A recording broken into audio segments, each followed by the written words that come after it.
আচ্ছা ভর্তি ভাই, বলছি যে দেবের সাথে কি আর কারো কোনো কথা হয়েছে? না রে, সেই যে মামামের সাথে কথা বলে দেব ফোনটা কেটে দিল না, তারপর থেকে তো দেবের ফোন সুইচ অফ। ও কোথায় রয়েছে, কি করছে, কিছুই বুঝতে পারছি না। আচ্ছা, রাজু বললো না যে দেব অন্য একটা মেয়েকে ভালোবাসে বলে এই মেয়েটাকে বিয়ে করলো না? এটা কি সত্যি রে? তাহলে কি দেব ওই মেয়েটার সাথে রয়েছে? দেব যার সাথেই থাকুক, যেখানে খুশি থাকুক, যা খুশি করুক, আই ডোন্ট কেয়ার। বাট তুমি দেখে নিও, দেব এলে আমি ওকে ভীষণ বকা দেব। যতই হোক, দেবকে আমি সবসময় আমার নিজের ছোট ভাইয়ের মতো দেখেছি। দেব আসুক কালি, ওর হচ্ছে।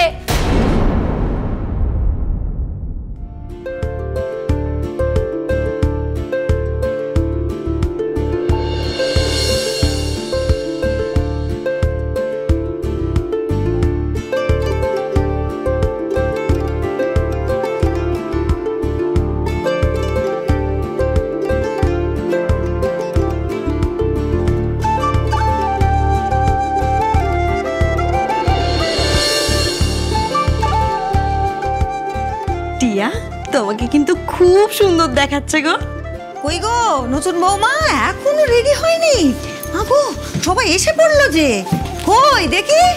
হোমা এই তো রেডি হয়ে গেছে, তাহলে দেরি করো না, চট করে উঠে পড়ো। সবাই এসে গেছে, পাড়ার সব জাঁজরেল মহিলারা এসে গেছে। শুধু এসেছে, এসেই তারা লাগিয়েছে, বলছে চলো চলো এক ঝলক দেখাও তোমার বৌমাকে দেখি। আর আমি অমনি বুক ঠুকে বলেছি এক ঝলক দেখবে, দেখেই তো টেরা হয়ে যাবে। এমন বৌমা কার আছে, একজনের ঘরে আছে এই পাড়ায়? হ্যাঁ, এমন রূপসী বৌমা।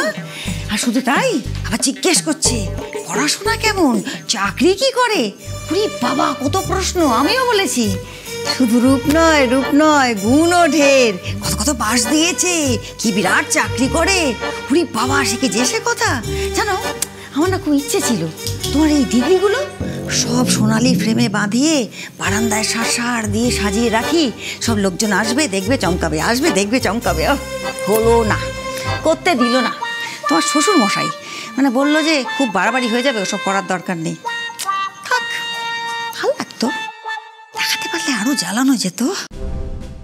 সমস্ত লোকজনকে জিজ্ঞেস করবে, কে জানে কি কাজ করি, কোথায় চাকরি করি, তখন কি বলবো?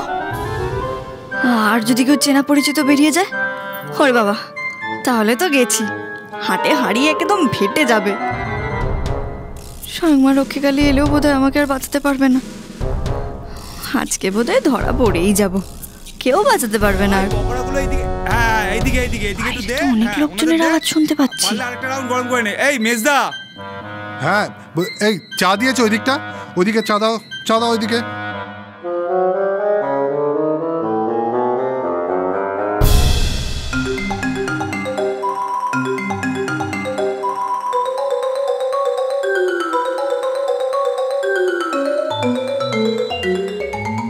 নতুন বৌমা, কি হলো কি তোমার?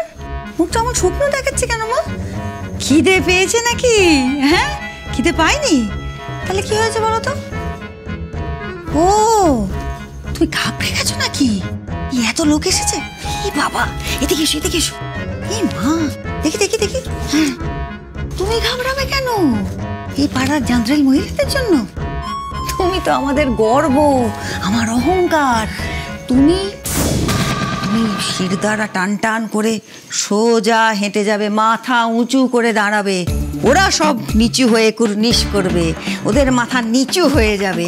তুমি না একেবারে রানীর মতন গিয়ে বসবে, ওরা ছড়াৎ করে উঠে দাঁড়িয়ে তোমার স্যালুট করবে। আর করতে তো হবেই, তুমি তো পাড়ার সেরা সেরা বৌমা, বিষ্ণুপ্রিয়া ঘোষের বৌমা, যে সে বৌমা। হ্যাঁ, তুমি একদম ঘাবড়াবে না, ওরা ঘাবড়াবে। আর শোনো, পরের পার্টিকে আরো ঘাবড়ানোর লোক আছে তো।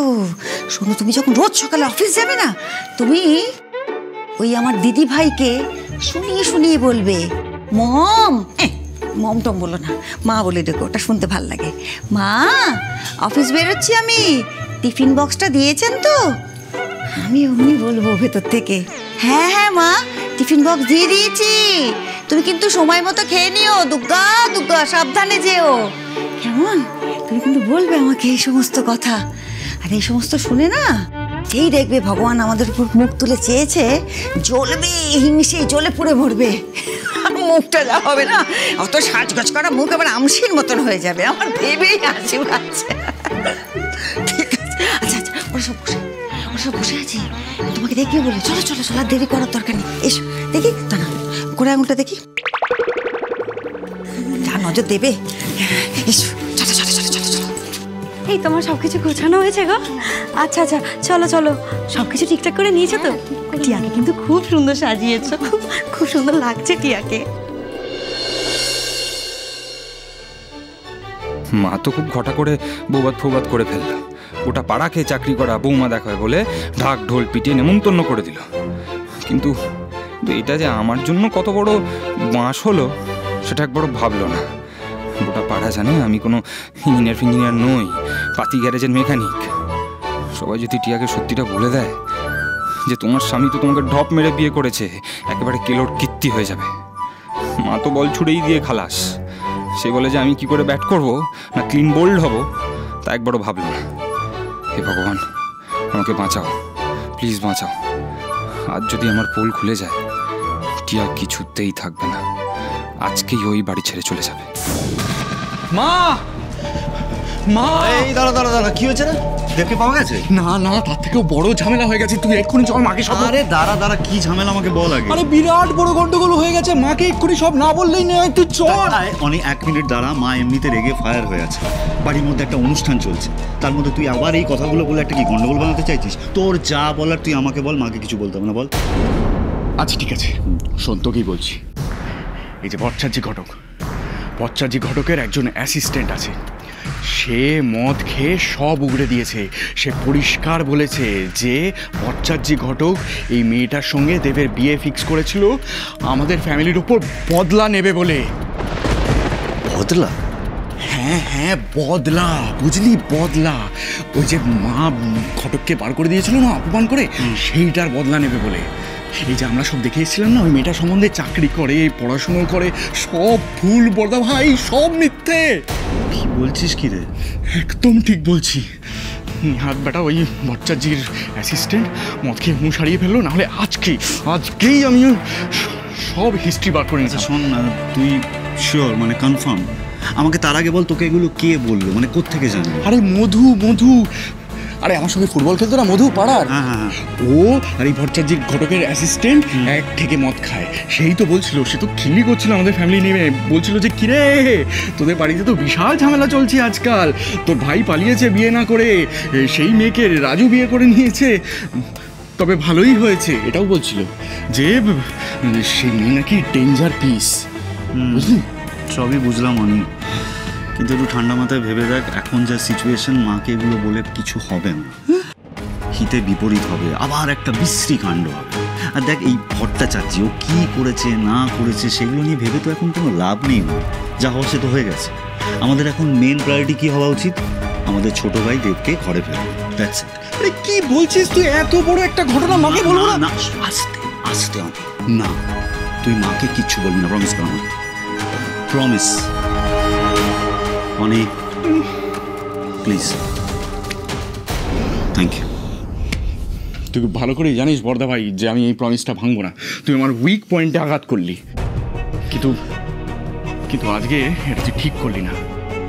ওই বেটা ঘটককে বাড়িতে টেনে পিটিয়ে আনতাম, এনে ওই মেয়েটার সঙ্গে ফেস টু ফেস দাঁড় করিয়ে জিজ্ঞেস করতাম, এই তুমি কি হিসেবে আমার ভাইয়ের সঙ্গে ওই মেয়েটার বিয়ে ফিক্স করেছো বলো তো দেখি, ও কি পড়াশোনা শিখেছে, কি চাকরি করে, সব একদম ইতিহাস পেট থেকে তক্ষুনি বেরিয়ে যেত, সবাই সবটা জেনে যেত। বুঝলি? করলাম